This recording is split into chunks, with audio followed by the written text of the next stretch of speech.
Hi, this is Alan Kozin, co-author of The McCartney Legacy, and you're watching Tom and Andy on the Fantastic Two Legs podcast.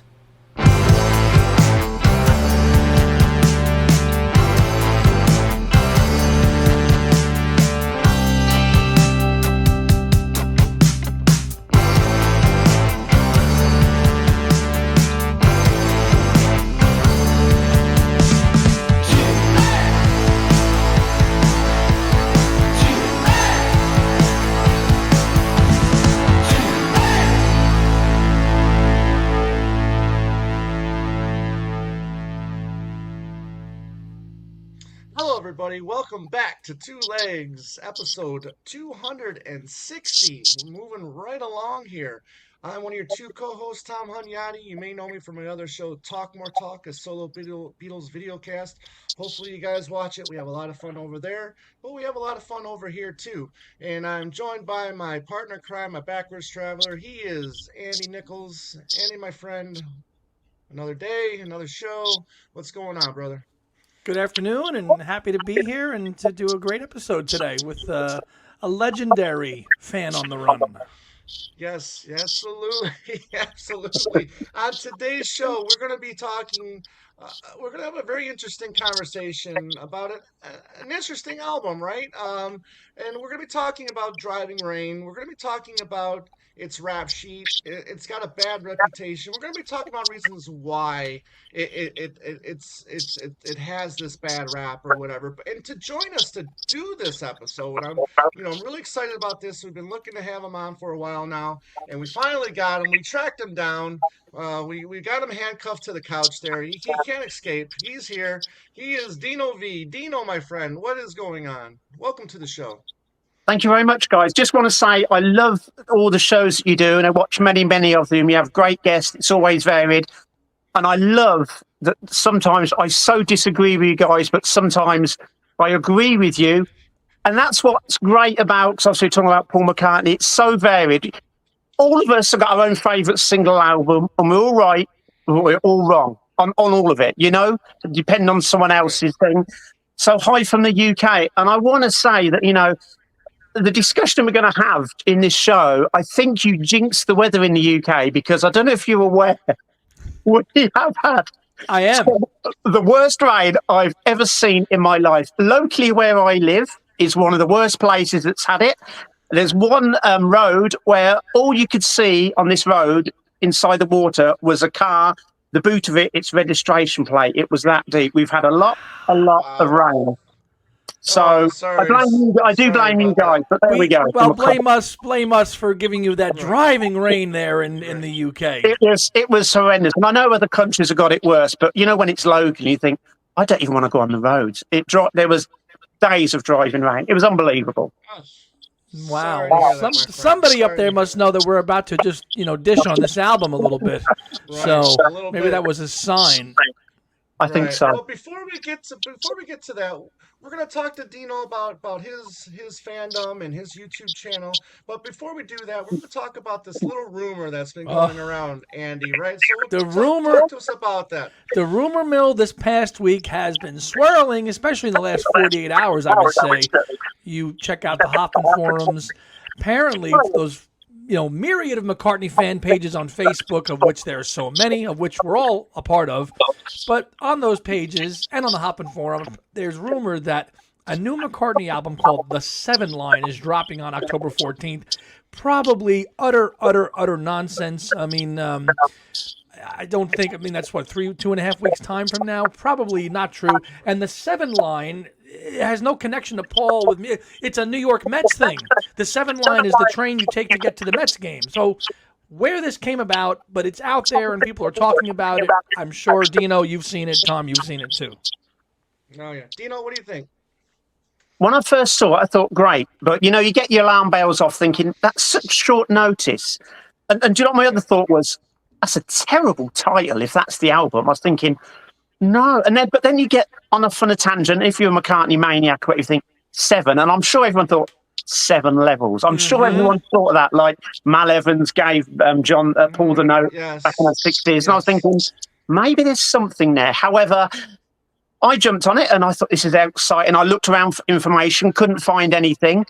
And I don't want to be one spreader of fake news. None of us want to do that. It makes you look an idiot and almost a tease. So I don't believe it's happening. And I emailed somebody who's in the know. And when I say in the know, works for a big company involved with Paul. And I emailed and said, is it true Paul's album's coming out on this date? And it's called this title. And the person emailed me back, and I won't say who it is, and said, that's the first I've heard of it. And this is a major person in Paul's life. And so I would say, no way on earth. Me personally, I thought we'd get one in December to tie in with the tour of South America. Sure. Right. And the UK, right. Well, you heard, and I'm starting to have doubts about that now, too, because of the fact, you know, if you're going to bring out a new album before a tour, you bring it out before the tour starts. You don't put it out while the tour. I mean, that's just me. So now I am thinking we're probably going to get it at some point next year now. I'm really hoping it's in December as well. But I'm starting to believe we're going to get it in 2025 now at some point. Right, because if he's launching a tour, or we're recording this on the 28th of September, and the next leg of the tour starts, I believe, on Tuesday, is the first date in Montevideo. So you're going to launch a tour and then release an album 2 weeks into the tour, which he did do with Speed of Sound, as we know.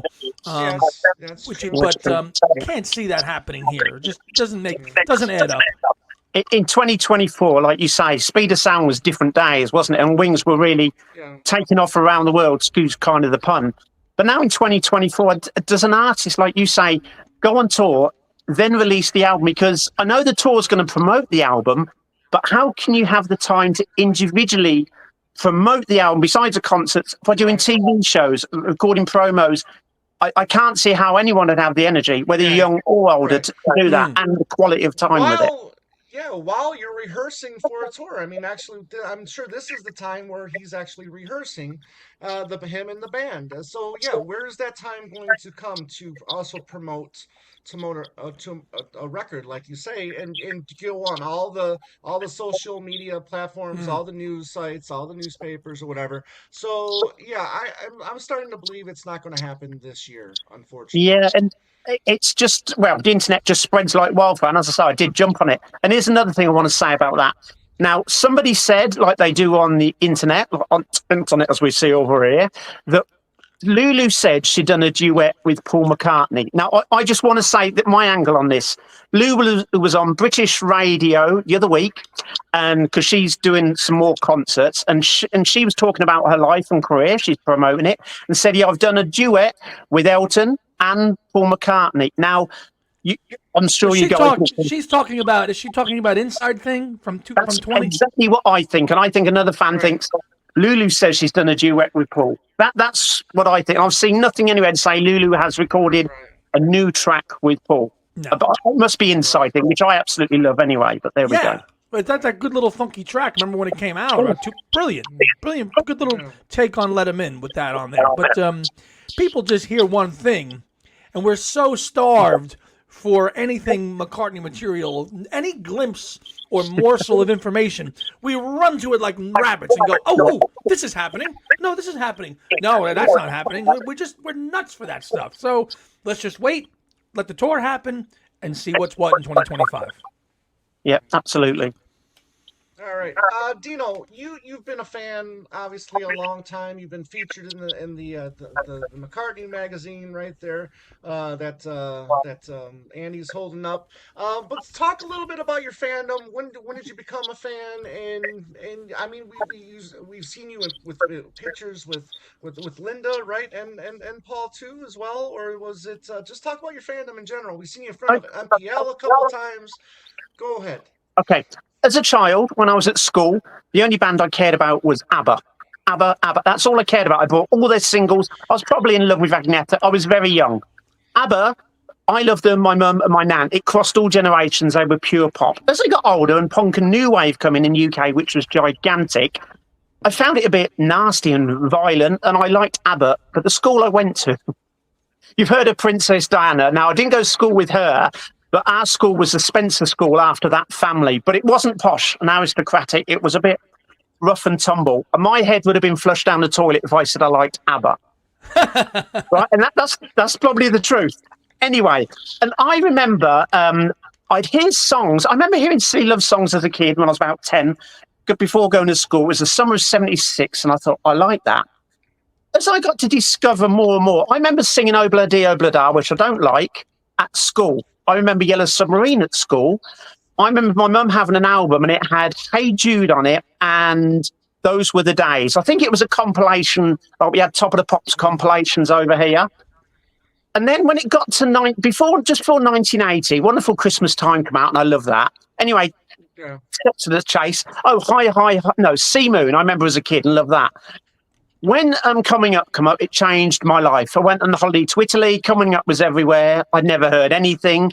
And then I got told that this McCartney guy, he plays it all, he produces it, he does all the instruments. And I thought, well, this is how naive I was. How can you play the bass and the drums and guitar at the same time? And that's how naive I was. I saw the video and I thought, oh my God. And my mum said, he was in the Beatles, and I went to see them.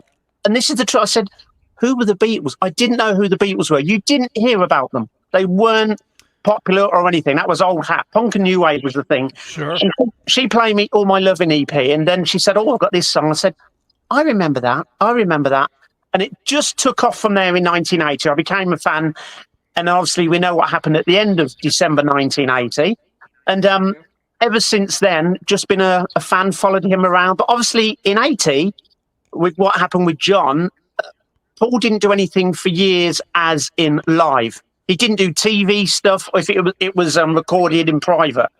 And so I decided, living not far from London, when I joined the fan club, and so I'd go to London when I knew it was going to be a TV show or a radio show. And if I hadn't got tickets, and when you was in a fan club, you could get sent letters, phone us, and we'll put you in the draw, maybe you'll get in. I got into a lot of shows, Wogan, Harty, Parkinson. I'd turn up at shows and I'd get in. I got to know Jeff Baker, who was Paul's main PR man. He got to know me. Incidentally, I saw in Liverpool a few weeks ago, but he was always busy with people. So I went to loads of TV shows. First, I even rang in one day ill to work because I knew Paul, he got busted for drugs. Not that it ever happened before. In 1984, him and Linda were going to be at Uxbridge Court. And so I went down and I'm on the news chasing alongside Paul's green Mercedes MPL, looking like a crazy fan. That was the first time I physically saw him. And then again, Broad Street came out, so I went to the premiere, and I've never shown all my photos of. I greeted Ringo, I greeted George Martin. Ringo was with Barbara and Olivia. Lulu was there, Sybil. I'm there snapping away, taking photos at the Broad Street premiere as they all arrive in their cars. It was like, wow. And this is with the rubbish little cameras. 85, again, Paul wasn't playing or touring. And he didn't perform after 79. He didn't perform live. I don't think until Live Aid, which I went to. Right. By the end, I was at the front. There was no one in front of me. That was it for 85. 86. Do you still want me to carry on? Please. So 86. I lived in a place called Worcestershire. On weekends, I had them off. So on a Friday afternoon, I was driving down the motorway, and good old Steve Wright, who was the greatest radio presenter after I forgot his Kenny Everett. He said, we've got Paul on the show and he's going to be doing a concert tonight. So, probably like you go, what? McCartney, a concert? In the days where he didn't do concerts. Got into Northampton where I live, said to my friend, let's get to London. Headed to London, hadn't got tickets, totally sold out. Walking towards Wembley Arena, there's car bibs, doors open. It wasn't Paul. These two women said, do you know the way to Wembley Arena? I said, yeah, well, we're going there. Give us a lift. And this is why I'm not religious, but there's divine intervention. I said, don't suppose you've got any tickets, Evan? They said, we've got 2 spare tickets. That is divine intervention. My friend went in. We watched the whole concert. Bowie and Jagger appeared. After the show, Paul signed my book, said, did you enjoy the show? Met George Martin. Clapton signed my Hard Day's Night book. You're talking about the Prince's Trust concert, Prince's right? Trust concert, yeah, which was the one where Paul decided, got to do it. Was it Long Tall Sally? I saw her standing there, Get Back. Get Back. With Tina Turner, yeah. The first time Paul had done Get Back since the rooftop appearance, and that obviously whetted his appetite. And you can see, he was having a ball. He was having a I've said that on the show. You watch that performance, you could see the spark ignited back in him to perform live from the Prince's Trust in '86. You see the glimmer in the eye. the love playing in front of people, and that I think was the spark to say, I got to play live again. Yeah, absolutely. And so June 86 was brilliant. And then come November 86, Paul was going to be playing at the Royal Variety Show in London. First time since 63 where John said about rattle your jewellery. Yeah. So I'm thinking, and bear in mind, none of us knew Paul was ever going to play or tour again. We didn't. So I was not going to miss anything. And I rang up, there's a ticket agency called Keith Prowse. You might not have heard of them, but that was the agency in the UK. £75 for a ticket. And that was a lot of money in 86. Sure. They said, you've got to dress up smart, bow tie and all that. Went down to London. They said, it's gone, the ticket. And they said, we've only got £150 tickets left. I went to the cash machine, got more money out, got it out, went to the show. I saw Paul and Linda arrive for rehearsals along with loads of other stars. I saw Paul's Mercedes there. And the American tourists who didn't even know Paul McCartney was on it, they said, will you pretend that you're Paul's chauffeur? I said, I got to know John Hamill because I've met Paul, Linda and John Hamill, Paul's chauffeur, a few times. And I said, well, I can't pretend I'm his chauffeur. And he said, God's honest truth. It might exist somewhere on VHS tape. They filmed me and said, oh, so where does Paul eat? And I said, oh, vegetarian restaurants. And he's got, this is in the days, the cassette, he says he plays rock and roll in the car. So I did all that. And then I saw Linda around the corner. She got a photo with her. I got my tickets signed by Paul and Linda, and as far as I know, it's the only one in the world that Paul and Linda have signed. And I don't know of anyone else that went to the Royal Variety Show just to see Paul. I don't know. I don't know of any other fan that was as mad as me or whatever. Who else was performing that night? Ken Dodd, Lulu. Ken Dodd. Yeah. What are those two American female detectives called? Was it Cagney and I think Lacey. I think they were at it. Yeah. Only Fools and Horses. Loads of entertainers were on it. But obviously I only went to see Paul. Oh, I sneaked into the Waldorf because I saw Paul and Linda go in, the Waldorf Hotel around the corner. And I saw Alan Crowder, who worked for MPL and Paul, who was there from the early Wings days. And I went up in the lift because I saw which floor they got off at. And I went back down, went back up, and there's security. I walked along, Alan Crowder coming out, and he goes, you're always around. I said, well, I'm a fan. He goes, get out. And the security didn't bundle me. I said, just leave. So I left. And me and Linda got a photo outside. She got the doorman to take it. And then went back to the show, went in the show, got more photos. And when Paul was changed and Linda, I got more pictures of them going in. I took my seats. And behind me were the McCartney clan with the nanny. I had that good set. I was about third row in or something. Alan Crowder come walking along, stood in front of me, goes, you again? I said, well, I'm a fan. And I spoke to the McCartney kids, don't speak to them. Anyway, I'm not going to go on about all the stories. There's loads more. But a few weeks later, Paul was playing at Tube, Tyne Tees TV, Jules Holland's show, which was brilliant. And Paul was going to be on promote. Oh, Paul only sang Only Love Remains, by the way, at the Royal Variety. That was it, yeah. Right. December the 6th, he was up in Newcastle. I used to ring MPL, spoke to Jeff Bay. He goes, yep, how many tickets do you want? Went up to Newcastle. And this is the story that breaks my heart. We got there. So am I going on too long about this or not? No. Okay. No, keep going. Got to Newcastle by train, went to the Tyne TV studio, spoke to security. They said he's arriving soon by plane at the airport. So I said, let's go down to the airport. Got in a taxi, and this Japanese fan said, can I come? I was going to do the accent then. She got in the taxi and came with us. She called herself Jane Asher, right? And you think I'm mad. I know. We went down. We're going down the dual carriageway, and on the other side, there was a broken down white car with its bonnet up. And I looked over and I said, I think that's Paul and Linda. And my friend Darren and Jane Asher said, no, it's not. I know. Got to the airport. I said, when's Paul? I said, he's left in a white car. We go back. The white car's on the side of the road. If we'd have gone round, he might have got in our taxi with us. I don't know. Anyway, went to the studio.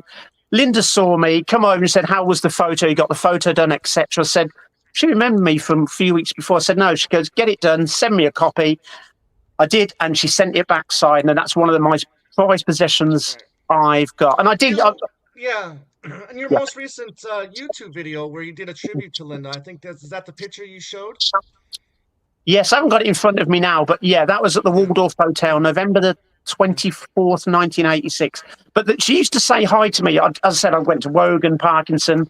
There was a lot of us fans. It wasn't just me. There was other fans that would go to a lot of these events, mainly London ones, and they used to call themselves, some of the girls, MPL Scruffs. It was quite cool. MPL Scruffs. Dino, did you have a chance to attend the Take It Away filming of the video? Were you at that too, or no? No, I wasn't in the fan club then. I was gutted not to be at it, but my friend that lives locally, he went to it. Very cool. And he's a big Billy Joel fan. He's written a great book on Billy Joel, if you like Billy Joel. Absolutely. But I didn't get to that, no. But I went to a few TV shows and dress rehearsals and things, and used to get in free. And he did a show to promote Off the Ground before it came out at the Mean Fiddler, and I got in free for that as well. And that's on YouTube somewhere. So yeah. Right. So 89, he starts touring again. How many times have you been able to see him since he's gone back touring? But I don't know. Something like 40 or 50 times, something like that. No, sorry, that's including TV shows. But the best one was flying to the Colosseum in Rome on my birthday. Oh, in 2003? Free concert. My family lived in Rome, met by my father there. I went to the Colosseum and he did Volare. Yes. Very special. I didn't get into the Cavern gig when he did two. I didn't get into them, which I was gutted about. I wanted to go to every show I could. But yeah, the 89, 92, if I think about that, was my favourite, just because that was the first time I'd seen a full concert and it was so exciting and fresh and wow. Have you ever traveled out of the UK to see him? Have you gone to America? Have you come to America to see him play? No, but that week, April, May 2003, wasn't it? Kind of, I call it like the driving rain tour. I flew to see him in Sweden. It was cheaper to fly to Sweden to see him play. I saw him 2 nights in Sweden, flew back, had a couple of days off, then flew to Rome to see him there. So I saw him in Sweden twice and Rome in the same week. You know, it's funny. I hear a lot of good things about that show at the Coliseum in 2003, and I was just in Italy for over the summer visiting, and our friend Luca Perazzi was also at that show, and it was on his birthday as well. And so that gig must have been so special for native Italian people to go back and see Paul play at the Coliseum. I mean, that would have been incredible. That must have been such an experience to see him there, right? I mean, obviously being of Italian origin and my family living there, I got dropped off by my uncle that lived around the corner. It was so, and obviously it's an historic place. You're aware that he did it on the Saturday for dignitaries and to raise money to help the antiquities, I think, of Rome. Yeah. But on that day, I remember looking back, you had like, I think it's called the Gold Inner Circle. So you had that, and then I was just outside that. Most of them were Romans, Italians, countrymen. There's a bit of a joke there. But obviously, you may be aware my daughter's called Roma. My youngest daughter's called Roma as well. So I look back. It's like I'm looking back, and there was just screen after screen after screen, all down the, is it the Via Imperiale? I can't remember the name of the street. And candles and everything. I'd never seen anything like. I mean, I've been in big shows like Live Aid or whatever, and a few concert ones that Paul's done in arenas. But in Rome, it was just Maximus Giganticus. It was, I think it was the biggest gig he did. I know people gone out Brazil, and don't get me wrong, is it 184 at the Maracana? Gigantic. Yeah. But the mayor, I think it was the mayor of Rome, said there was 500,000 in Rome, and it was free. That's the difference. It was a free gig too. Right, big difference. Right. Yeah. Wow. So, amazing. When did you start your YouTube channel?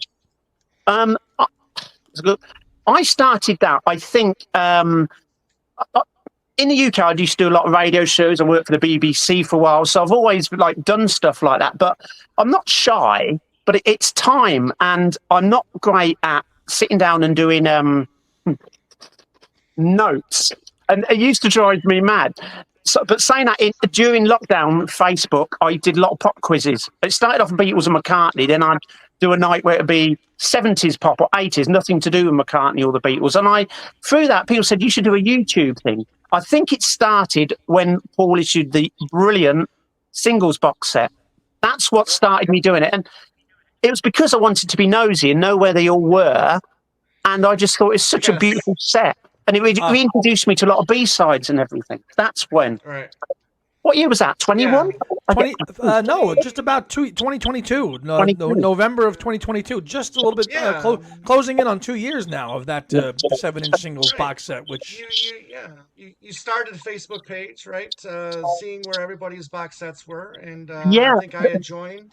Yeah, And, that was really interesting because I contacted.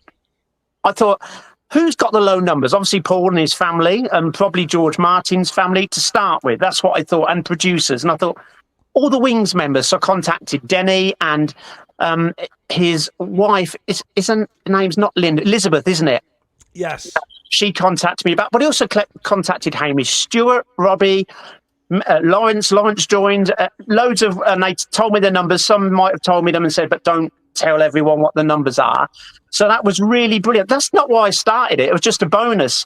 But one day I've got them all amalgamated in a list of so like, Tom, and if you got them, I've got your name, your number, the country where you're in, and your test pressing, what it is as well. Oh, so you've got a master list. I'll tell you what, when we wrap up, I'll look at my number and we'll tell you, and you can add it to the list.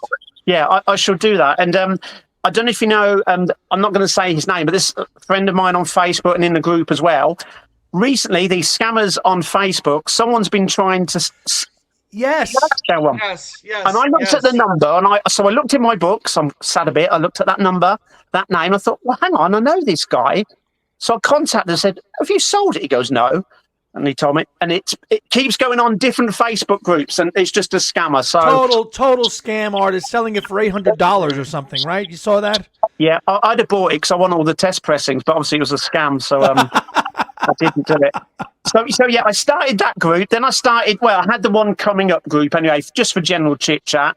I started one because I was annoyed at MPLO, or the record company, with the McCartney 3, the 3x3 variations. I thought it was a con and a rip-off. And so I bought them, obviously, but just to help people complete the sets. And many people did. That's what I loved. I didn't make anything out of it. I just thought, let's help the fans. So I did that. And now I've started a group. The reason I started the Got Back 24 one is for people that are traveling somewhere, and if they've got tickets. So can you recommend a hotel, how to get there, what's good, what's bad?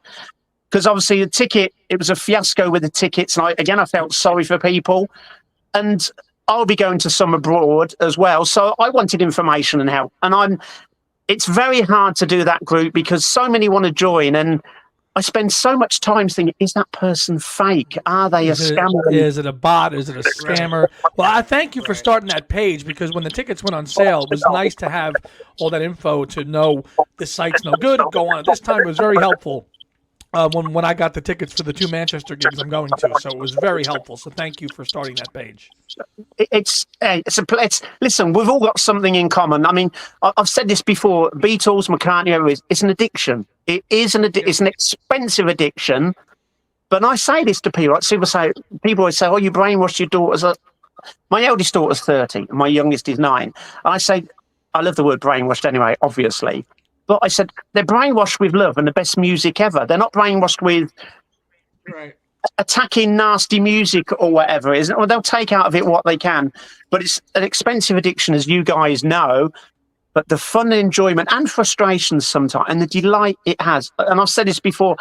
When my father died of COVID a few years ago, I actually did a live Facebook quiz. That morning I got told, and it was on Flowers in the Dirt.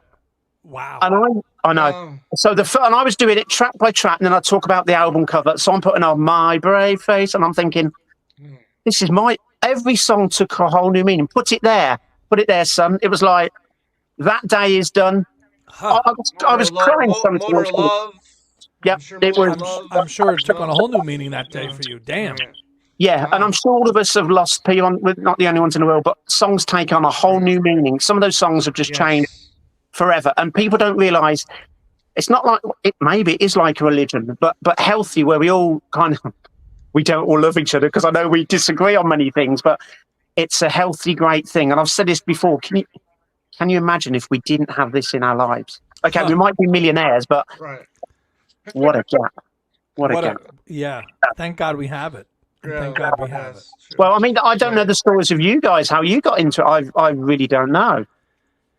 Well, in the the expense of people's times, I think maybe we can do that Sorry, another yeah, no. time, because I think we should probably get to the topic. But again, it's a family. It was a family thing, just like with Andy, myself. We Yeah. got into it from Beatles first with family, and then we generated to well, I generated then to solo stuff because I think Andy, you got into Beatles and solo stuff around the same time. Solo and So Beatles together, but through right, family, right, and yeah, obviously people like Tom and myself took it to another level.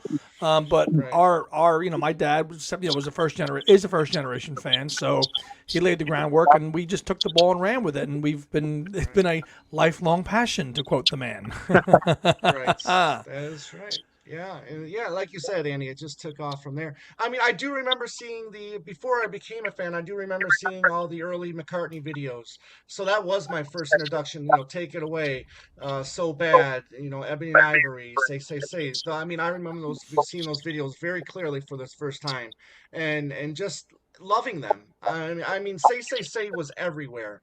All right, you could not escape that song, whether it was on videos, on TV, or the radio, or whatever. But yeah, and then like I said, it developed into being a huge Beatle fan, and then going into the solo catalogs.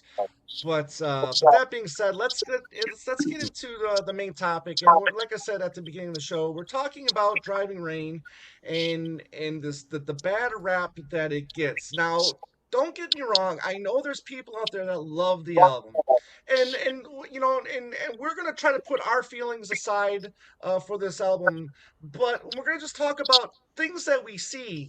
Since I've been podcasting and on Facebook and forums and stuff like that, you see what people say about Driving Rain, and it's not always great. Okay, and so we're going to talk about reasons why we feel that Driving Rain has this bad reputation. So we got the rap sheet here. We're going to go over some points here, and then when we're done, let us know in the comment section what you think and your reasonings for not liking the album, if you don't like the album, and let us know if we got any of those points right, or if you think there's other reasons why it's not a good album. But first, we're going to start off with this, right? The album gets postponed. We expect it to come out. I think it was September. I think it was supposed to come out, and then it gets Yep. postponed. And then it gets released on November 12th, and then it gets postponed because of a song that went off very well at the concert from New York, right? You watching this concert, people are going crazy. Excuse me. So he's probably in his mind going, well, I have to put this on the album now. Right. So right away now we have to wait a little longer for a new Paul record. It's been since '99 we got Run Double Run, but the last full album of new material was now we're like what 4 years since Flaming Pie. 4+, 4+ Yeah, by four that plus, point. yes. Yeah, what do you think about this theory that I mean, it's not a main reason, but it is a reason. The album gets postponed to get a subpar level song, put on it. I mean, what was your thoughts of Freedom to begin with, the song Freedom? Who's going first? Go ahead, Dino. Okay. Summarize. Okay. Sorry. I really do not like the track. It means nothing to me. Now, I know in America it meant so much. Our country wasn't attacked, and I don't want to go down the political road. And I didn't realize how powerful it was to many people over there. Across the pond here, we all saw what happened. And I remember on the day it happened, I actually had tears in my eyes. I went in the shop, and it was so upsetting. So for you guys over there, I cannot imagine. So the sentiment behind what Paul did was absolutely amazing, beautiful, and brilliant. I always call it Paul's Give Peace a Chance. He's trying to do an anthem to make people feel happier, to express themselves, to give them some joy, and saying, how dare you? But when it comes down to, I do not like the track, because I knew we were going to be doing this. I've been playing it a lot more this week, and I'll be honest, I don't dislike it as much as I did, and I always used to skip it. So the last week I've played it a few times. I still think Clapton's guitar on it is dreadful. I don't. I just think it's so. I don't mind underproduced or a bit raw, but it just sounds out of tune and just dreadful. It doesn't mean much to me, and I don't like it. basically. Yeah. Yeah, See, I don't. I think the guitar bit is the best part of the song, to be honest with you. I agree with you, Tom, and Yeah. I think Freedom should have been left alone as it was at the concert for New York. I don't think you include this and delay an album and just leave it as a hidden track. I think it should have just been left alone, standalone single. Don't package it in with an album of original material, because as I said to Tom before we started, I don't think you can separate 9/11 and Driving Rain. It's just too. It was too big. It's a concert for New York City. He's performing 3 songs off the album, two, Lonely Road, From a Lover to a Friend, then he played Freedom. So it's got those connotations to it, positively or negatively. Yes, it's great to have Freedom to play to that audience, and God, did they need it. I mean, you watch that performance, and everybody loved Freedom, but tying it into a proper album was not the right decision. Right, and you came up with a good point too. Is the timing of the album? Obviously, 9/11 happens, right? And a lot of albums that come out right around that time, you can understand why maybe they just get lost in the shuffle because it gets released around 9/11. If it had been Flaming Pie or had been Chaos, I mean, is it as forgotten? I don't know. That's a good question. I mean, it was a horrible time in our world history, and then Paul McCartney drops a 67-minute long CD, double LP, and that didn't exactly set the world on fire like the feeling we all had with Flaming Pie. With that spirit of the Beatles, which is why I think we as fans, and Tom and I always talk about this, we were so jazzed up for Driving Rain. I remember buying a copy of it in New York City, $30 US for this, for a UK import. In 2001, I bought this for $30. I mean, we were like so excited for this record, and we wore it out, but it just hasn't had the staying power. Right. Yeah. So go ahead. It was released at the wrong time. It absolutely was released at the wrong time. I know people wanted cheering up over there and wanted something, but I can't remember. I don't know if you're aware, I had a music shop at the time called Sergeant Pepper's Rock and Pop Memorabilia Shop. Too long a title. I wasn't sure if the album was out. I remember going to a local record store and getting the album, and I looked on the shelves and I saw that, and I thought, well, let's not get ahead of ourselves. Let's not get ahead of ourselves. But it is released, right? And it does have the hype stickers, saying featuring Freedom, because the artwork is already done, right? I mean, all of the artwork is done, so you don't get Freedom in the track listing at all for this. So not that that's a big deal or anything, but again, you're pushing back an album for a song that, yeah, you see a lot of people enjoy, but in the long run, maybe it wasn't just the best decision. Maybe you pushed the album to 2002. Since it comes out in November, I mean, what's a couple more months anyways? So maybe the album being related to 9/11, and other albums too around that time. I remember the wonderful album from Slayer, God Hates Us All, came out right on 9/11, and that's not very memorable release either. Anyways, No. moving on. Number 2, Andy, you just alluded this to a second ago, but the album itself is 3 points: too long, too many songs, or too many filler songs. Okay, the album is 67 minutes long. Andy, we'll start with you this time. Is it too long? Is it too many filler songs? Yes. Or just too many songs? Or is it Yes. all of the above? All of the above. Okay, 15 tracks, one with a 10-minute whopper, which I know that Tom loves. I'm not sure how Dino feels about Rinse the Raindrops. I don't know if he digs it. He's thumbs up, so he likes it. I think that would have been a nice standalone release. Trim that off, maybe make that a B-side to one of the singles. I would have cut this down to about 10 or 11 tracks. 10 or 11 really good tracks, and now you've got a proper McCartney album. I think that's a little more melodic.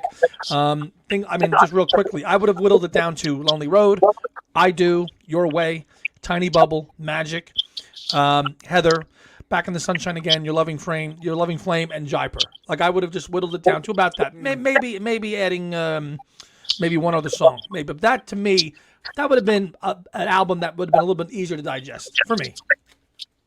Okay. Yeah, I do tend to now when we're looking at back at it now. I mean, obviously, when it comes out, right, we're enjoying the album.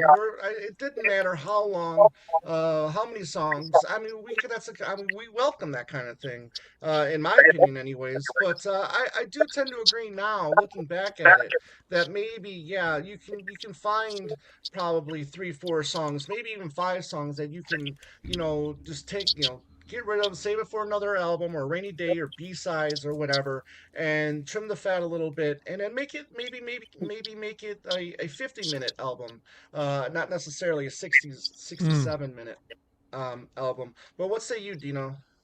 Right. Well, first of all, I think Rinse the Raindrops is the greatest song on the album, Okay.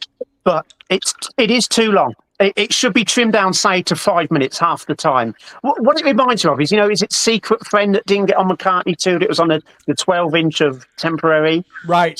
Rode all night. Really, a little bit reminds me a little bit of that too. Yeah, so if a 12-inch had been done, and then that had been on there, but I would not want to lose Rinse the Raindrops. I think it's the best song on the album, but it is too long. But the way Paul sings and goes for it is masterful. Right. I just love it. That scream at the end is one of the greatest rock and roll screams I've ever heard put on record. I agree.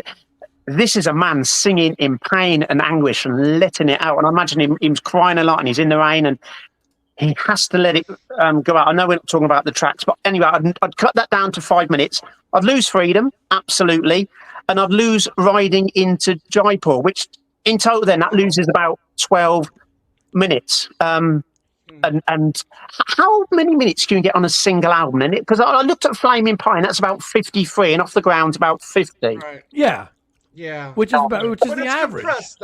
But it's compressed though. I mean, when you're looking at in the '70s, you're looking at there's 30-minute albums, So I mean, yeah. I mean, London Town was a rather longer record, I think too. London Town was about 50-ish minutes, which for 1978 was a pretty long album. Wow. Right. Yeah, that was not done then. So Back to the Egg is considerably shorter than London Town. So in terms of length, because you've got more Smooth and the Grey Goose and With a Little Luck. So yeah. Yeah, I just want to ask something here. So that it's the CD, obviously it doesn't mention Freedom on it, yeah? Right. But the vinyl does, right? Yeah. And I didn't realise this until I've been looking the last couple of days. So did the vinyl come out after the CD? Are they not released on the same day? I seem to remember getting the vinyl after the CD, much later. The CD I remember getting, the vinyl I got probably in early 2002. Actually, no, wait. It's actually on here. I'm sorry. I got the vinyl sometime in December of 2001 because the label is still on there. Oh, wow. See, you can see there. It's holding it up. 12 of 01. There it is. So I got it in December of 2001. So maybe a couple of weeks later, because the November 12th, Tom said, was the CD, right? So maybe the vinyl came later and they just slapped the hype sticker on here. I don't know. But I left it on there. So yeah. And Freedom, the lyrics are on the sleeve. So side 4, you do get Freedom and lyrics on there. So the vinyl had to have come, later. Not much later though.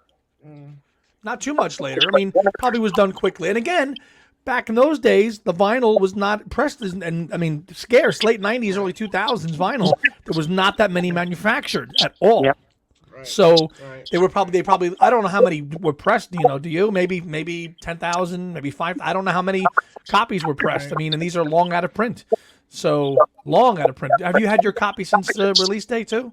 Absolutely not. I had the CD. And the thing is, when I had the shop, no one come in and asked if you got the new McCartney album. It was terrible. I was shocked. And I remember when I put it in and played it, I was thinking, what's happened?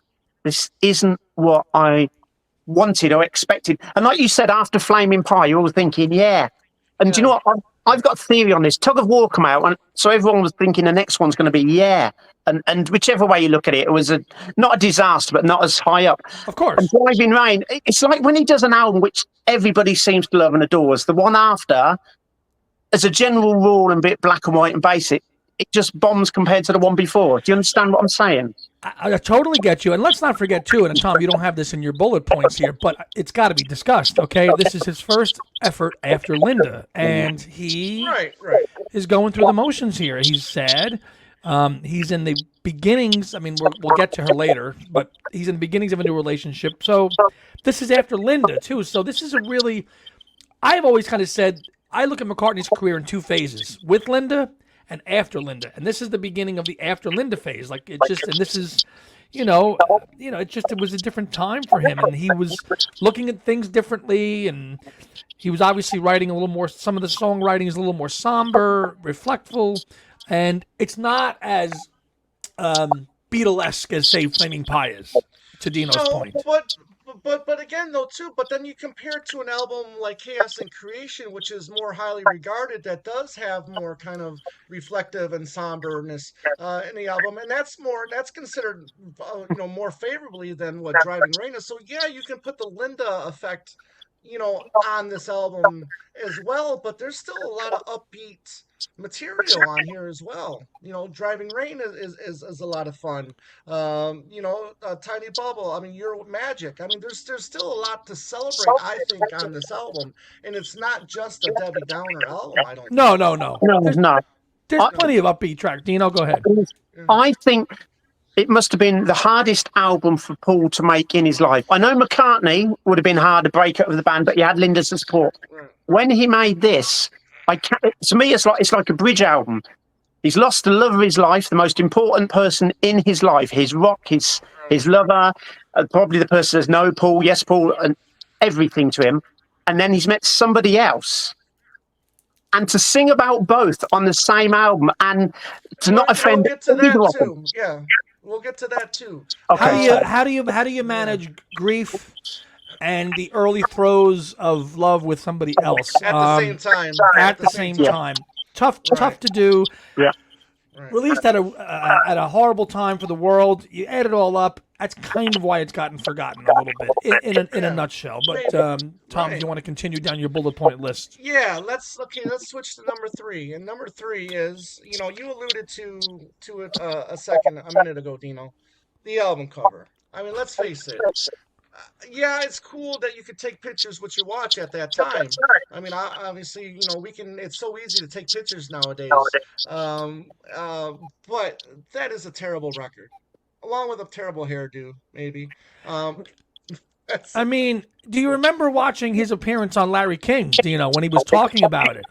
That's Larry King's on the back cover of the album. Yes, he is. Yeah, I do remember it. Yeah, he did an appearance to promote it on Larry King, and he's like, "Well, I've got this new fancy watch, and look, I can take pictures, and blah blah blah." And oh, by the way, it's the cover of my new album, In the Lou. Come on. You know what? We've all got our funny ways and thoughts on things, and I don't know why I have this stupid, almost sick thought.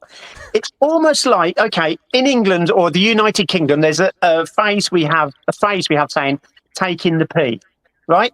Which can mean taking a mickey of someone, but also in an urinal having a pee. Sometimes I think Paul is doing this, taking the pee, and saying to everyone, whether it be record producers, company, stuff you, this is me, this is where I am now, and you take it as it is. And I don't care if it's a flop or a hit. Saying that, is it the worst album cover ever? I just don't get why you do that. How many people would even know that's him? And it does look like he's in a vinyl, and apparently he's in a vinyl. No. Why would you do that unless he is taking a pee? And can I just say something about this, which I don't know if anyone in the world has picked this up. I only realised this the other day. So I'm going to talk now about the back cover, on the CD. Yeah. Have you got it in front of you? Yeah. Right, can you read what the postcard bit says, please? You mean this? The postcard bit on the back of the on the back of this. Sorry, on the back of the inlay card. Paul McCartney, Driving Rain, Keesham, Essex, UK. Right. Okay. Explain that to me. Right. This is my stupid theory I've got on this. Go. Have you ever been to Keesham in Essex? I have not. That's because it's not in Essex.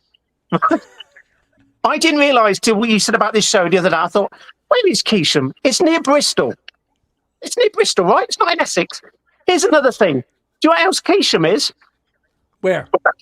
No, not as in where now. Keesham is, I think I wrote it down, it's the name of an album by the Bonzo Dog Doodah band. Oh, I know. so is It's this just another? This is another example of him just taking the Mickey out of everybody. They did a track called Keesham, right? And here you go. Do you know what Keesham's famous for? What? I sound really sad. It's you guys that got me into this album. I thought, why is it Keesham? Essex. Right. So I've made notes here. Keesham and Essex is famous for a chap called Horace Batchelor, who used to predict the UK football pools. Do you know what the football pools are? You predict football scores? Yep. In the 60s. And he used to go on Radio Luxembourg and do adverts, and he'd spell out the letters Keesham, Keyysham. And I think, stupid Dino's theory, Keesham and Essex doesn't exist because it's not in Essex. It ties in with Bonzo Dog Doodah and Radio Luxembourg. And I think all that ties in. I don't know if anyone's ever got that, if I'm barking up the wrong tree, but I think it all ties in. I think he's taking a pee. That's what I think. I think you're right, and I never knew that till you just told us. Something. I didn't know till the other day. Yeah. Wow. Interesting stuff. Now let's not forget also. Now after this, they added a case to cover the album with him jumping over convertible cars, which I think was even worse. It was just it could have been even worse. And unfortunately I don't have a copy of that right now, but maybe we can put an image on the screen here. I don't know, but anyways, this was terrible as well. Dino, you saw this, right? I mean, it was him kind of like jumping over the hood of a convertible. But and when you said the other day about slipcase, I thought, what are you guys on about, right? I never saw that in the UK shops. As far as I know, that never got released in the UK shops in the slipcase. I might be wrong. Okay. But I never saw it. There. But that was you right there. when he did the Driving Rain tour, wasn't it? That was one of the posters as well. Yep. Right. So was that then to reboost sales of when he toured? Did that come out when he toured the States? That came out, I want to say, about a year later. The slipcover edition became about a year later. You'd be in the shops and you'd see the slipcover with this image slapped over it, because this was the first time I saw Paul, which was the 27th of April in 2002 in New York City at the Garden, and I remember seeing Driving Rain in the shops with this new cover slapped over it. Like, really? Like that's going to make it that much better? You know? Yeah, and then like you said, Andy, I mean, with the tour, doing that, and then you're hoping, and that's what you're right. You release an album, you go on tour, you're hoping that tour sparks interest, and then now that's going to switch over to point four. It didn't chart well, it didn't sell as well as past records. But go ahead, Andy. I just opened up this tour program where they were promoting. He's talking about the album, right? And the question is, oh, excellent, Mac is back, says Rolling Stone. It's a fantastic album, says CNN. McCartney at his melodic best, according to the New York Daily News. Paul rediscovers his creative spark, says the BBC. Classic McCartney, his best in years, says Heat magazine. Paul, bad reviews then. That was the reviews of Driving Rain at the time. Right. And see, and that's what I was going to go into now with the sales department. This album got very favorable reviews. Rolling Stone gave it 4 out of 5. Yeah. We got a lot of very favorable. Q, I think, gave it a very favorable review. And a lot of the UK press gave it good reviews, and press here gave it good reviews. So when you think about it, then okay, so it goes to 26 here, and it goes to 46 in the UK. Can you give us this, give us a sense back in 2001?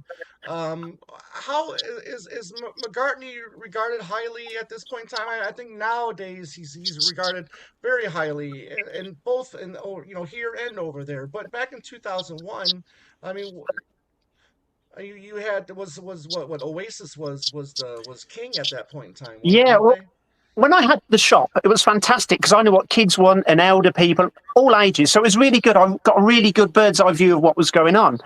Paul meant very, very little to them. Well, on the 89 to 90 tour, obviously, it was gigantic. And then fast forward with Anthology. This is what's so important, as you probably know. Anthology come along. It raised the profile of Paul, the Beatle. Right. Plus, Britpop was happening. Oasis, Blur, and all the bands Blur, yeah. Oasis go doing I Am the Walrus. I used to have fans coming of Britpop.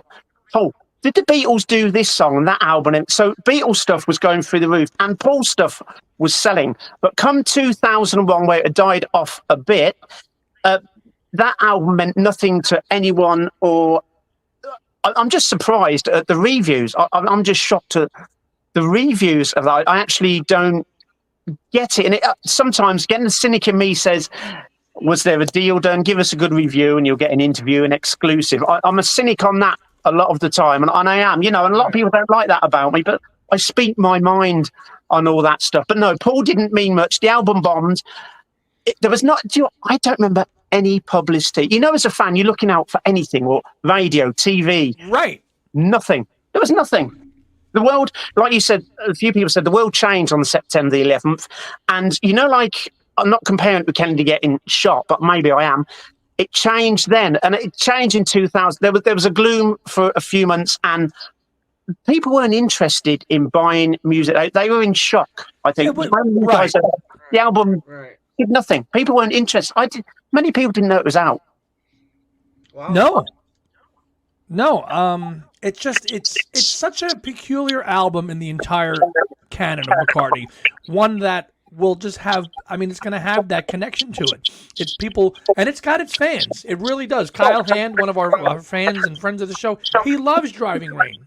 Absolutely loves Driving Rain. Thinks it's fantastic. Dino, I'm sure you've met plenty of people who probably think the record's great too. Yep, but the general consensus is that it's not the album you play. They usually go like Kisses on. If we're talking all new studio songs of Paul's, this is the one that usually comes bottom. And in me as well. But I'll say this, guys, since you said about this, I actually rate it higher now. I had a problem I used to think Paul wanted to do it quick. He wanted to release it raw. And I didn't think the band were that great. When I've been listening to it this week, I thought, I'm a bit wrong. Some of that musicianship is flaming. It is. Yeah. It really is. And I got to say, I think it contains that classic McCartney ballad in it. People don't call the lyrics cheesy. I think Your Loving Flame is on par with all of his ballads of Only Love Remains, Beautiful Night. I think that song fits into the McCartney classic ballad category perfectly. Some people think it's a little too cheesy. I think it's that's like, that's Paul McCartney again, like the classic ballad lyrics, loving. I think that's what I was expecting more of that album to be. And I'm like, there's Paul. I hear it on that song. Yeah. But some of this other stuff, Giving Up Talking, darker track, Spinning on an Axis, like really Spinning on an Axis. That one's got to go. That's got to go. I mean, come on. I agree. Yeah, but again, so you're seeing all these favorable reviews. And usually that means that's usually good for an artist and their record sales. But unfortunately, it was not to be for this particular album for whatever reason. Maybe reasons that we already talked about, whether it was just because of 9/11 or maybe people just, at that point in time in their life, they could give a hoot about Paul McCartney. And then okay, people want to just cheese off the lyrics, writing a Driving Rain, 1, 2, 3, 4, 5, let's go for a drive. If anybody can write lyrics like that and get away with it, he can. This is the man who wrote 1, 2, 3, 4, can I have a little more? So you know what? He can write a song that has 1, 2, 3, 4, 5, let's go for a drive. Good or bad. He's allowed to do that. And that's he can. He can. Do you think sometimes when Linda was alive, and obviously Paul was with Linda and he'd write songs, he'd probably say, Linda, what do you think of this? Do you think Linda would have said every time, Paul, that's great? Or do you think Linda, being a New Yorker and woman that took no crap, do you think she'd have said, Paul, that's not very good, or change it? Do you think Linda would have said that? Yes. I do. Absolutely. So, and I think that lyrically on the album, it is some of the worst lyrics. And he hadn't got anyone there to say that. And another thing I noticed as well, it sounds crazy, and I know we've all watched the Wings thing recently. I missed Linda's voice or someone else's vocals on it. Do you understand what I'm saying? It was just Paul, nothing wrong with his voice. Yeah. I wanted something to balance it. Again, the backing vocals of Linda are obviously they're not there, and I think it's also like a comfort food, right? I think people whether it's to love Linda's backing vocals. Right, whether it's with Wings or not with Wings, because there's plenty of Linda's harmonies on all of Paul's records outside of that. And the Wings sound we know is Denny Lane and Linda and Paul harmonizing. But after Wings, there's plenty of Linda backing vocals on all of Paul's stuff. Yeah. well after Wings, and this you don't hear it on, and you just don't hear it. She's on everything up until Flaming Pie on somewhere or another, So add it all up, But then there are some gems on here, like the melody of the track "Heather" is one of the strongest musical things he's ever written. That is infectious. Totally right. Totally 100% right. Perfect segue right. for our fifth point. Exactly. Now the Heather situation. I've heard a lot of people talk about this being the Heather album, right? And how people just never liked her. Okay, so now they're not going to accept this album because it's the Heather album. Right. Dino, what say you about that point? Okay, first thing I'm going to say about the song Heather, that to me is typical genius McCartney. Beautiful melody, beautiful piano. Yep. Pure McCartney. There's nothing like that on the album to me. That is pure. That could go on a lot of albums. I love the song so much. Yes. Right. Heather Mills, the person, okay? Did she love Paul? I think she loved Paul. I think I do. I know Paul obviously loved her. I think Heather loved Paul. And I know a lot of people when I say this, I feel sorry for her, as in the rap she got. I don't know what she got happening in America, but obviously Paul's adored and loved all around the world, especially the States and the UK and other countries. So all the press, the media, everyone was on his side. And you got to admire Paul for he kept his grace. He said nothing. Heather was getting attacked by press, radio, media, fans, abuse. You may be aware that was it the Levinson case where phones were bugged? Her phone got tapped and bugged, and they were listening in on our conversations. Is it any wonder that poor woman was falling to pieces when it seemed everyone in the country did not like her, but they love Paul? I feel very sorry for her. I met her once on that tour, and I shook her hand because I got moved to the front of the concert and said hello. And she's a very, very, very strong woman. I feel sorry for the rap she got. So many say about gold digger and all that. I don't know. They got a daughter. I feel sorry for her the way she was treated. But some sycophants they'll just say she was a gold digger. She was after Paul's money. She got in there, had the baby, got loads of money, and out. Job done. I think there's a lot more to it than that. Yeah. The divorce is ugly. She got a truck full of money. So I can see how people would think that. And then so now they relate this album, like I said, like the Heather album, and it's kaput. It's just totally shot for them. It doesn't matter how good some of these songs are. It's just ruined just because he was involved with somebody else. How could he go so quickly after Linda to another woman when she was doing a lot of great things? I mean, she was involved with a lot of charities, right? So it's not like she was totally a bad person. So who understands? Andy, any thoughts on that on the subject? Not really. It's not my area of expertise, so I'm not going to really comment on it. I do think it's definitely the Heather album, and for a lot of if it wasn't people's taste musically, compound the Heather aspect into it too, people are just going to say, well, sod this album, I'm never going to listen to it again because shoddy writing, not great music. Oh, and by the way, he was in love with Heather at the time. We're just gonna forget this one. But hey, you can't erase history. It's where he was at the time. He felt safe with her. He felt secure with her, and he thought he was going to have a future with her. I'm sad that and there's a child involved, and so you can't erase it. It happened. It's so, but people's opinions are not going to change. They're going to feel one way or the other. Wasn't there a little bit of a controversy with, was it during the McCartney 3 era where they saw a picture with Paul and then Heather was in the background? Does this ring a bell to any of you guys? Vaguely, yes. Yes, I do. Right. I do remember seeing that photo, yes. Picture where? Well, I've never seen that. I know nothing of it. It could have been one of the photo in the photo montages of the McCartney in the inner McCartney 3 sleeves. But I seem to remember there being this little thing where there was a picture and yes. Heather was in the background. I remember this. Again, they're raising a child together. I mean, so you would hope that they can be friendly. Civil.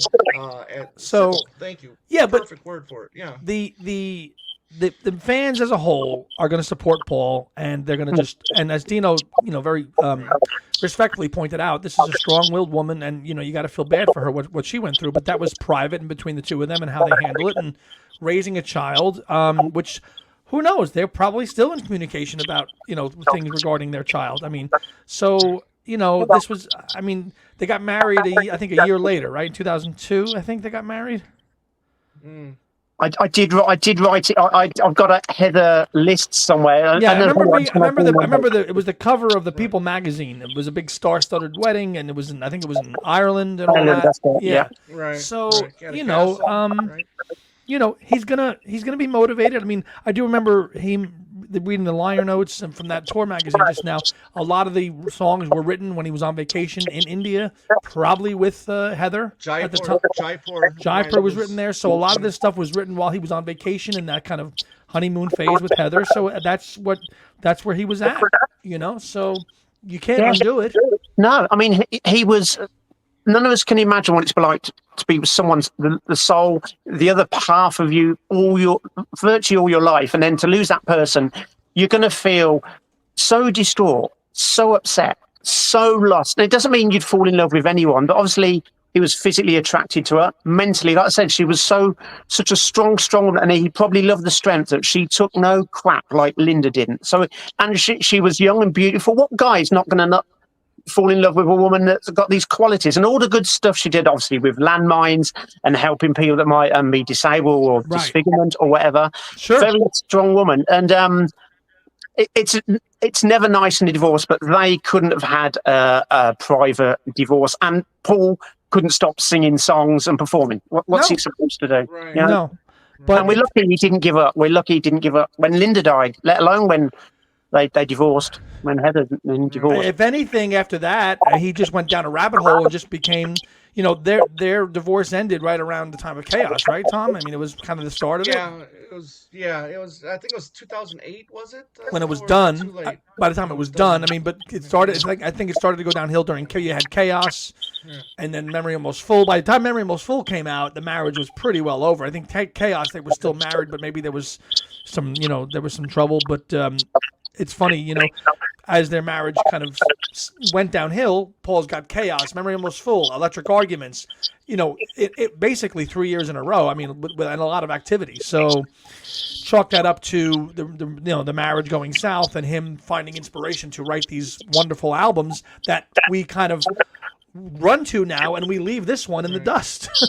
Right. The other point that I wanted to bring up too was this, like, the albums after this, right? It's very easy for an album to get buried under great albums, as he's been continuing to put out great album after great album. Chaos, Memory Was Full, Electric Arguments, New.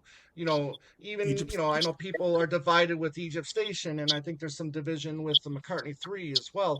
But all of these these great albums, I think, is another reason why maybe people tend to forget Driving Rain, because it's not like in that category as the great late, because I think McCartney, or I think Driving Rain kind of starts. This is the later career. This is the wherever it's like with McCartney and Dylan, right? This kind of second career, this late phase renaissance that McCartney and Dylan both have, starting really with Flaming Pie. Everybody it starts with Flaming Pie, nose dives with Driving Rain, and then goes up on Off and Running. We're same thing with Dylan with Time Out of Mind in '97 and Flaming Pie the same year. Both these guys have just this creative rebirth that's lasted the last 26-7 years now since Flaming Pie. I mean, that's 1997. I mean, it's crazy. But this anomaly in 2001 will just stick out like a sore thumb when people look at his late works. I don't think it's true. There's lots, obviously, very interesting points, and here's an interesting one I want to say about Driving Rain, the recording of it. You'll probably know the answer to this, but with Driving Rain, to me, it seemed like he almost wanted to cut and sever the ties with the past. Not forgetting Linda, as in the band. I mean, he didn't even have Wicks on this. No. He didn't have any of the musicians he knew. He had new, fresh, younger musicians. Right. And what you said earlier about Heather. Heather's the one that is it not produced, but I think mixed or engineered by Jeff Emerick. Now, doesn't that say something? That the sound on Heather compared to a lot. Jeff Emerick is on that, and it's more of a flowing, beautiful, typical McCartney track. But it seemed like he wanted severe ties. That's how I look at it, and not maybe have too many memories of Linda around. That is a great point, Dino, because it was like, Linda's gone. I want to just start fresh with a new band, total new band, and I mean, with the band he's with now, with the exception of the Gabe, because Gabe is on this, right? He's awesome, Gabe. But that's a very good point. Jeff Emerick being on the Heather track, being the only kind of link to any past whatsoever. Everybody else is fresh and new, and of course produced by David Kahn. Right. Yeah. New producer too, which he obviously had a good rapport with because he went back to him for Memory Almost Full. So with Nigel Godrich sandwiched in between. But it's going to be very interesting to see where this album, as time wears on and Paul's no longer with us, how does it get remembered? Where does it fall into the ranking? I mean, 20 years from now, are people going to go, wow, he had this really kind of album that kind of got lost in the shuffle, but man, we think it's fantastic. Maybe the next generation of fans who are like your daughter's age, your younger daughter's age, are going to say, wow, what a great record this is. Whereas we're just saying, it's okay. Be very interesting to see where it goes. Yeah, so it's a really, really good point. And sometimes I do think that Paul, he was with Heather, maybe he was trying to be not hip, but kind of young and hip. She's kind of showing off to Heather. I don't know why, when I hear this album sometimes, I think of Radiohead. Yeah, that's a good point.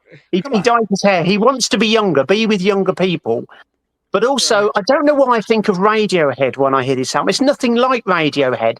No. But there's something that takes me in a Radiohead kind of sphere. Like he's trying to do something. It's all of those little kind of like little experimental stuff in between songs. There's a little, when you go back and listen to the album, you hear all these little kind of like, tape loops or weird sound effects that appear before certain songs. And I can kind of see what you're saying in that regard. So maybe. Yeah, maybe there's kind of like something, a little remnants there. Maybe like that little bit of stuff before Tiny Bubble, like that, all that little kind of weird nuance. Yeah. Little things like that. But it's listen, we know that he's done his job because he's made us revisit a record that we largely like to forget, but we keep going back to it to say, why? Well, there's got to be something good in here, but we have to just we have to revisit it and figure out why it is so, But I mean, it's an embarrassment. The McCartney catalog. There are some gems on it.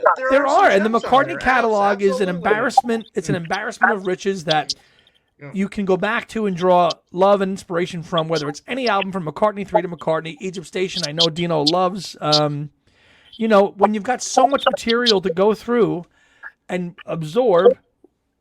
Listen, a couple tracks are not all going to be bangers. They're not just, and this is just one time. And I mean, his personal life, 9/11, everything we've kind of talked about, it kind of makes sense.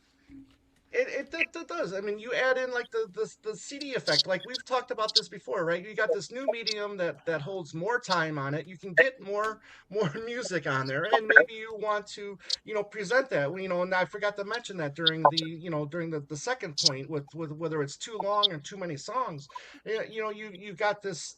You got 80 minutes or 79 minutes now. You can put on this format, and maybe you think, okay, maybe I should fill it. Maybe this is where somebody should be stepping in saying, well, maybe let's just stick with the usual 45-50 minute but again format. How hard is it to say no to Paul McCartney, which is what how do you tell somebody, go back and fix that song Riding to Vanity Fair, it's really crap, go fix that song, it's really trash. George Martin and Linda could do it, and John, yeah, and that's it. I'm stuck in here. You guys have made me reappraise this album in doing this, and I'm glad you have done this because it's one of those I don't play often. And like you were saying, it's that album. I don't even think of the title, and so I did analyse it, like I just did, sadly, with the bit on the back about in Essex. But do you know what else I did? And I thought, I wish you guys hadn't started this. So on the back of this, there's 23 photographs, right? Right. Yeah. Yes. There's 23 pages in here. Oh, I hold it the right way. So I was thinking maybe when it was going to come out, it was going to have a photo on each page. There weren't even going to be lyrics. This is just me thinking over the top, right? Also, you're going to hate this. there's pages that are pink and red. Now, to me, pink can symbolise love, do you think? But so can red. But that can also syndicate blood and danger. Now, I know I'm probably analysing it, but why is it pink and red? And why on the vinyl album, are there 35 photos when you only get 28 and that to do with size? But I never thought of these things before, and you guys got me thinking so much on this album, and I've enjoyed it the most I've ever enjoyed it. I'll say that as well. Interesting, yeah. There's more photos on the vinyl than there are on the CD. On the vinyl. I never realised till we knew we were going to do this, and I thought, let me tell you just one thing, because you know, on my other show, Talk More Talk, we do a show called Another Listen, and just like every time we go back and listen to an album that we haven't listened to in a long time, whether it be like Ring of the Fourth or Extra Tech, you know, or any of those albums like that, you go back and it's like, what was I thinking? This ain't really as bad as I thought it was. Yeah. You know, maybe it just hits you at the right time.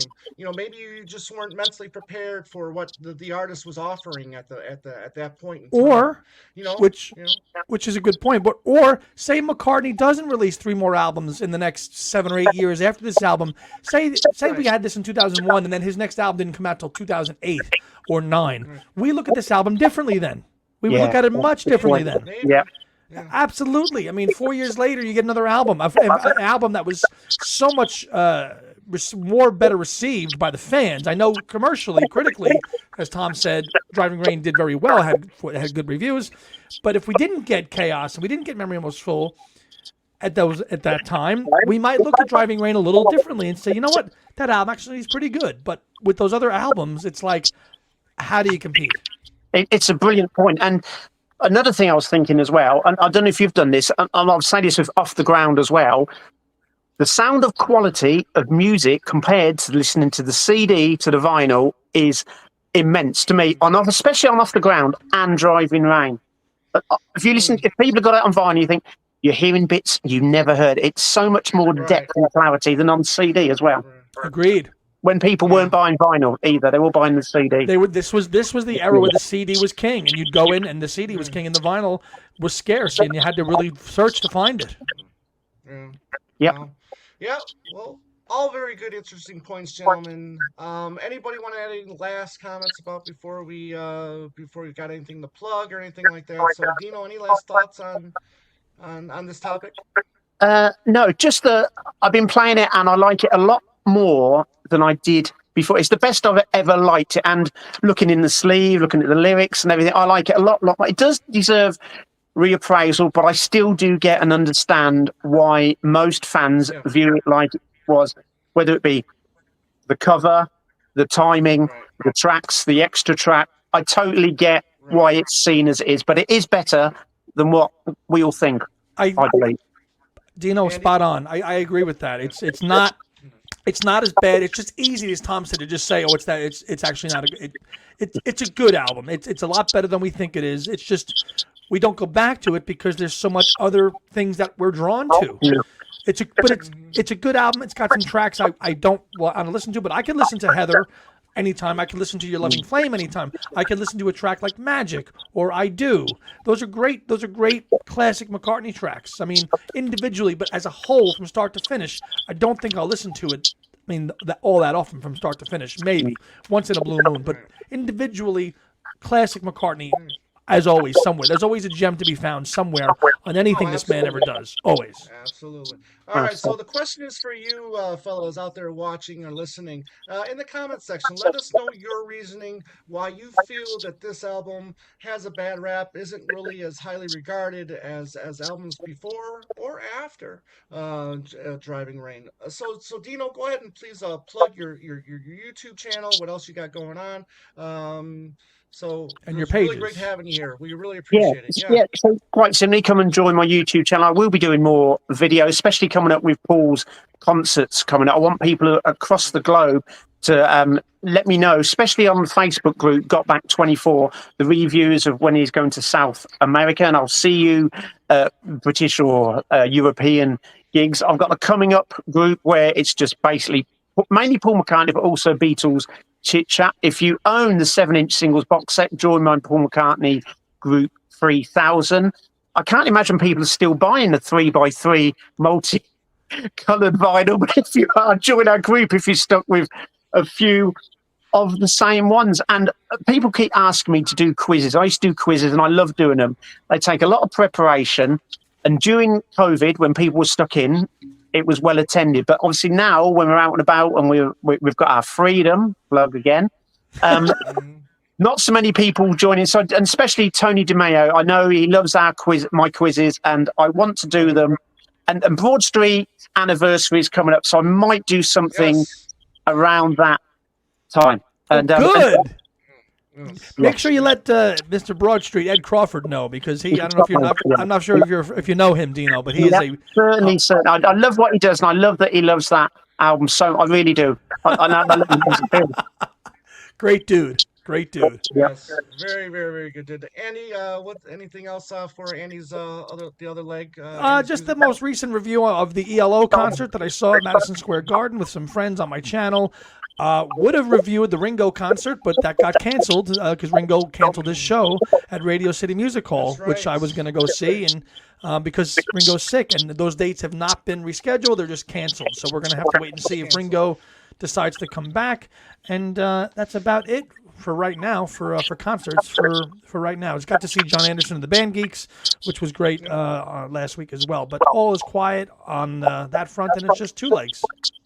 Yeah, cool. Yeah, I can't wait for the ELO. I know I've been harping on it the last couple of weeks, but seeing all the reviews and people having a great time. October 9th, ELO for me, and then in November I get to see Morrissey for the 4th time, which I'm really excited about. Love his vocals, love his songs, love his music. And as for Talk More Talk, we should be back this coming Monday. We're going to post this hopefully today or tomorrow. We're going to be talking about one hand clapping, which Dino, you got a chance to see in the theaters yet? I went and saw it last night. I haven't even posted my review because it was so late, but I can go and see it again. They've got it again on tomorrow here as well. There you go. Yeah. Very good. Make sure you get hopefully there's a poster at the cinema that you go to see it at, because not every cinema has a poster there displayed. Yeah. Hopefully did your cinema have one? Yep. Well, it wasn't actually at the cinema. It was an art gallery, which is more selective. But I went along with some friends, and we all got a picture with it in a frame. So nice. I may go back tomorrow. Yes. Oh, please do. Yeah, excellent. Yeah, I'm going back. I'm going back tomorrow. I'm going back tomorrow as well to see it in New York City with some friends. So hopefully we get a nice poster, because that is a great poster. The black poster. Nice. So one hand clapping for all. So Tom, take us home. All right, my friends. Thank you, Dino. Thank you, Andy. Thank you, everybody, for watching. I'm Tom, and as always, everybody out there, have a great day and a beautiful night. Take care.